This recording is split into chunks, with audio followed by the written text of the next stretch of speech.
Hablaremos hoy de un regalo que le hicieron al sultán Mehmed III.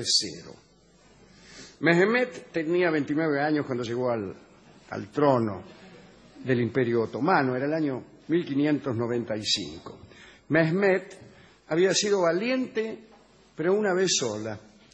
El ejército otomano conquistó la fortaleza de Olagua, ahí en el norte de Hungría, y poco después se enfrentó al grueso de los ejércitos de los Habsburgo.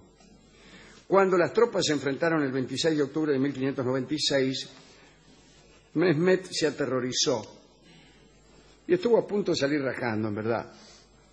Para que no lo hiciera, lo envolvieron en el sagrado manto del profeta, que tiene la propiedad de insuflar una valentía sobrenatural a quien se envuelva en él.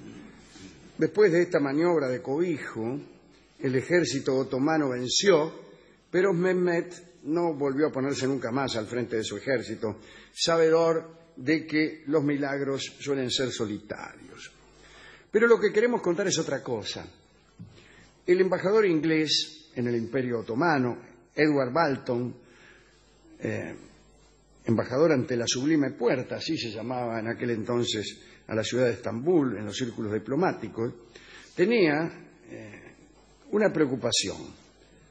Había pedido a sus superiores en Inglaterra que le mandaran un regalo a Mehmed para señalar su advenimiento al trono. Balton sugería que se mandara un reloj en forma de gallo, que según él creía era lo que le gustaba a los islámicos.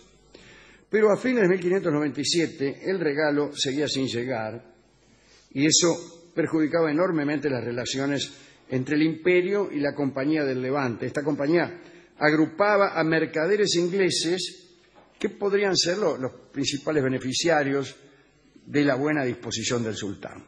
Pero como no le arreglaban nada, el sultán estaba ayuno de toda buena disposición hacia los comerciantes ingleses. Edward Balton murió poco después de haber enviado la última carta a la reina Isabel de Inglaterra, pidiéndole que agasajara de algún modo a Mehmed III. Finalmente la reina Isabel prestó atención póstuma a los mercaderes de su país. Está mal la atención póstuma porque en realidad el que se murió fue Edward Balton y bueno, le prestó atención a los mercaderes de su país y ordenó que hicieran un órgano para regalarle al sultán. Dice, a mí me parece que lo que le gustaría acá al amigo del sultán es un órgano. Sí. Y entonces encargó al señor Thomas Dallan, que era constructor y miembro de la Compañía de Herreros de Londres, que construyera un órgano. El órgano que querían regalarle a Mehmed III debía ser de una clase extraordinaria, provisto de varios mecanismos de carácter musical, como así también de otros especiales. Dallan construyó el órgano en un año. En noviembre de 1598 hizo una demostración para la reina Isabel y la reina dijo: está fenómeno. El encargo realizado a Dallan requería de su presencia en Estambul, porque alguien debía manejarlo. Usted sabe que los sultanes no son muy duchos en el manejo de órganos. Y salió nomás hacia el imperio del sultán Mehmed. Y el viaje fue medio bravo, ¿no? Y el órgano llegó roto. Dallan lo arregló, pero tardó otro año en hacerlo. Yo que usted no le llevaba ningún laburo a ese Dallan. Finalmente lo entraron al órgano en el Palacio Topkapi. Llegó el día de la presentación del regalo, la música empezó y el órgano, que era mecánico, tocó una canción de 5 partes 2 veces.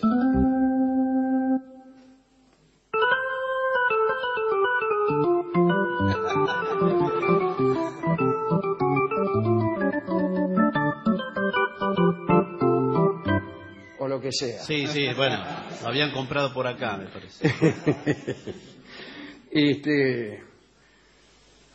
En lo alto del órgano, que tenía 5 metros de altura, había unas ramas ahí doradas, llenas de pájaros negros, unos tordos, me imagino yo, que al final de la música cantaron y batieron sus alas.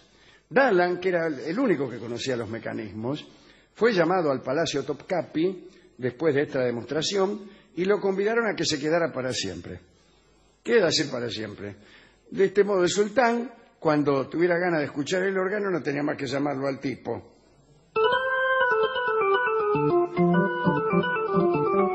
Bueno, se le prometieron 2 mujeres, como para ir empezando su propio harén. Claro, sí. Se vaya empezándolo despacito. El caso es que Dalan recibió este ofrecimiento por parte del sultán y también recibió presión por parte de la compañía de mercaderes ingleses que le decían que se quedara. Ahora, Dalan quería volverse a Inglaterra y rechazó los ofrecimientos del sultán. No se hace eso. Sucedió que pocos días después Dalan fue informado de que el sultán quería trasladar el órgano a otro lugar del palacio. Y bueno, empezó a laburar allí, pero de pronto sus ayudantes turcos salieron rajando. Dalan le preguntó a los tipos mientras huían, ¿no? ¿Qué es lo que estaba pasando? ¿Cuáles eran las razones de ese raje? Y le dijeron sin dejar de correr que el sultán y sus concubinas estaban por llegar hasta allí y que debía partir si no quería ser muerto, porque nadie podía andar cerca del lugar en que el sultán estaba con sus concubinas. Todo esto se lo dijeron medio resoplando porque rajaban. Pero resulta que 2 días antes el sultán, que estaba muy contento con Dalan, lo había convidado con nada menos que echarle un vistazo a su harén. Me dijo, si quiere, le voy a invitar a algo. ¿Quiere echarle un vistazo a mi harén? Y Dalan se quedó, no rajó, pensó. Claro. Si me invitó a echarle un vistazo a su harén, no le va a molestar que yo ahora esté aquí justo que viene con las concubinas. Total, a mí que me importa. Se hizo el gil y se quedó. De golpe aparecieron unos tipos con una cimitarra y le amagaron. Como para cortarle la cabeza. Entonces Dalan comprendió que tenía que irse nomás. Y que por ahí el sultán le había prometido eso, pero que estaba medio mamado y que no era cuestión de reclamarle que cumpliera sus promesas al sultán con la cabeza en la mano. Así que salió rajando, no solo de ese lugar, sino de Estambul. Se tomó un barco de regreso y no se preocupó más por el destino de los mercaderes de Estambul. En los últimos años del reinado de Mehmed III, el órgano no volvió a oírse. Seguro que lo guardaron en una pieza poco frecuentada, mitad porque ninguno lo sabía manejar y mitad porque a lo mejor el sultán se olvidó que lo tenía ahí, yo qué sé por qué, pero no lo tocaron más. Cuando murió Mehmed, subió al trono su hijo Ahmed, y cuentan que Ahmed, que era mucho más piadoso que el papá, se sintió ofendido por las representaciones que decoraban el órgano, que él juzgaba contrarias al Corán. Usted sabe que el Islam no torea mucho las representaciones realistas, ¿no?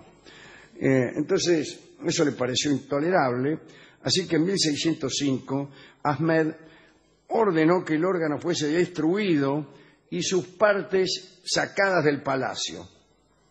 Y los mercaderes de la Compañía de Levante sonaron porque se quedaron sin sultán agradecido, sin órgano, sin tordos y sin negocios. Así que tuvimos 2 años para hacerlo, 1 para arreglarlo. Tocamos 2 veces. ¿Cuál es la moraleja de esta historia? Pues no lo sé, probablemente ninguna. ¿A quién dedicar esto? A Thomas Dalan, por construir ese órgano y por no temerle a los deseos del sultán. También a todos los que tienen en su casa órganos con tordos que vuelan y aparatos para entretener a sus novias. Hemos ido a la discoteca y allí nos recibió el discotecario diciéndome que él en realidad tenía también un órgano y me lo mostró, incluso llegó a tocar. Mire usted.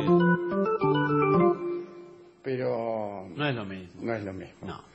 Finalmente me dio un disco que habla de un órgano Sí. y un organito. Ah, No hay nada más diferente que un órgano y un organito. como Sí. saben. Ya no hay más organitos. ¿el organito ese que estaba en las plazas? Con el monito. Sí, sí, yo ni siquiera lo llegué a ver. Es decir, el organito ya es tan viejo Claro. que ni siquiera nos apena. Ni siquiera podemos tener nostalgia de él, sino nostalgia de los que tenían nostalgia del organito. Claro. Fíjese cómo funciona la evocación poética. Cuando hay una canción que se llama La Pulpera de Santa Lucía, ¿no? Entonces, Sí. muy bien. La componen, me parece que en 1929. Entonces, no volvieron los trompas de rosa a cantarle vida al artillero. Quizá cuando escuchaban esa canción en la voz de Ignacio Corsini, las personas sentían un perfume de evocación, no es que lo hubieran vivido ellas mismas, pero sentían un perfume de evocación de la época de Rosas. Claro. Pero pasó el tiempo y cuando escuchamos esto, lo que evocamos ahora es a Ignacio Corsini, que es el que la cantaba. Claro. Es decir, los perfumes que tiene la poesía van cambiando y sin embargo sigue funcionando igual. El organito no existe más. Entonces, cuando oímos hablar de organitos, no nos conmueve el haber perdido un pedazo de nuestra vida, porque a lo mejor ni los vimos nunca los organitos. Pero sí funciona igual la nostalgia. Porque uno dice, ay, seguro que mi papá... Sí. Y seguro que hay una obra como esta que vamos a escuchar ahora, que hablaba de un organito, el último. Y entonces, la nostalgia por el organito ha sido reemplazada por la nostalgia de una obra que trabajaba con la nostalgia por el organito. Está fenómeno. Y sin embargo, el fenómeno poético sigue funcionando igual. Vamos a escuchar entonces el último organito. Y no evocaremos tanto al organito como a su autor, Homero Mansi, o al que la va a cantar ahora, que es Edmundo Rivera.